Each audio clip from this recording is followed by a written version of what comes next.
Hi everybody, welcome back to the next Buzzwords video. This time we're going to look at a few more examples. I'm just going to kick off, Lawrie, if you don't mind, with one. And this is often a lot I hear sort of company directors talk about. They talk about the vision of a company, the values of a company. And when they speak about these types of things, they often talk about the long game.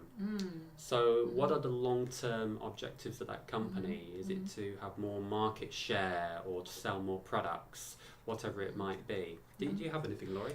Okay, let's talk about this one. One of my favorites, actually, and it's something I really believe in, is being proactive.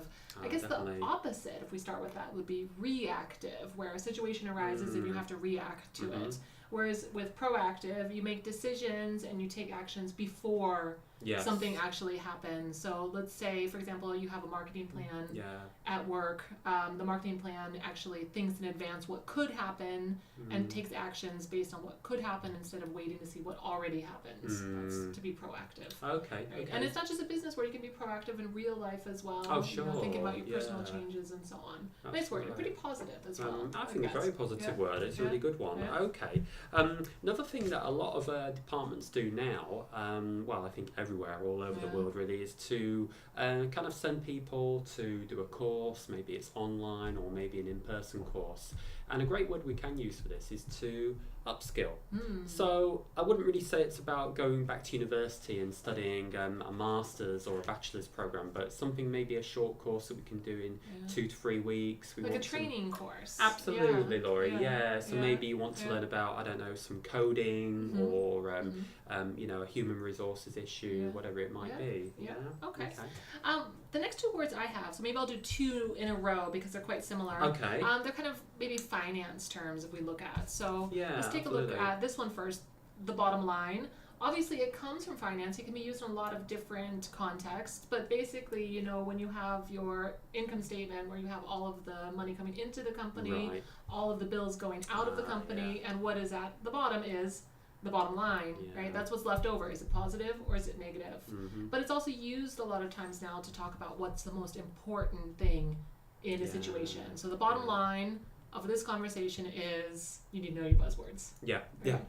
Exactly. That's one.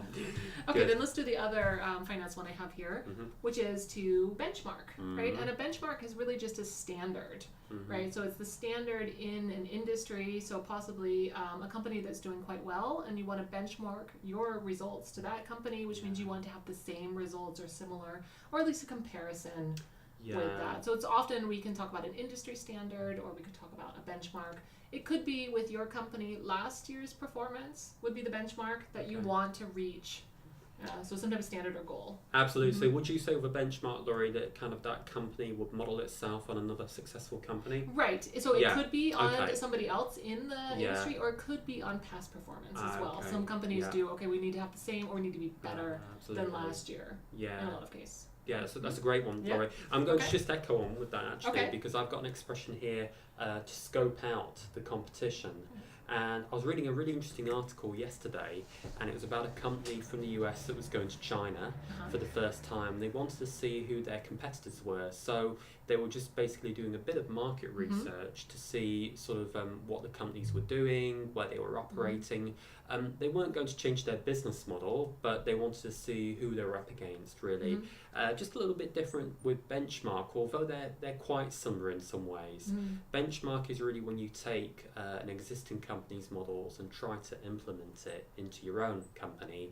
But scope out is to merely look at what other companies are doing. And I think scope, if we look at the word, right? So it's actually from submarines, isn't it? It's the periscope, is the thing that sticks out above the water. And then you can look to see what's out there. Like, get a view, don't you? What's going on? That's it. That's a really good one. Fantastic. And another one is when we want to maybe get to the most essential point or to the bottom line. Conversation, or to the bottom line, we can also say that we drill down. So we want to maybe look at the finite details. So to focus, would that be a synonym? To focus on, it would be, to focus on something, definitely. So you could drill down on the bottom line? Yeah, you could drill down on the bottom line, or you could drill down on some coding as well, couldn't you? Yeah, that's it. Okay, I have one more, the last one that we'll do. I really like this term. Now, pronunciation is a little bit odd here, right? Because we've got some silent letters, but it's a paradigm. Yeah, so this last bit here is dime pronounced. So a paradigm shift. This is basically when you've been going around in your whole life thinking one way, and then all of a sudden something happens, something clicks where you think, it's not the way that I thought it was. So, for example, you just watched this video about buzzwords, and now you've learned so much that you've had a little paradigm shift. You're thinking differently now. Of course, yeah. Really nice one It's a really nice one, isn't it? Because I see a lot of companies do that, don't they? So maybe they've been operating in one way for a while. It's the way that the shareholders have said you have to do it this way, and then they say, no, we've got to react to maybe how things are going in the world now. And it's a fundamental change, isn't it? Yeah, definitely. Yeah, for sure. Okay, everybody. Hope it was useful.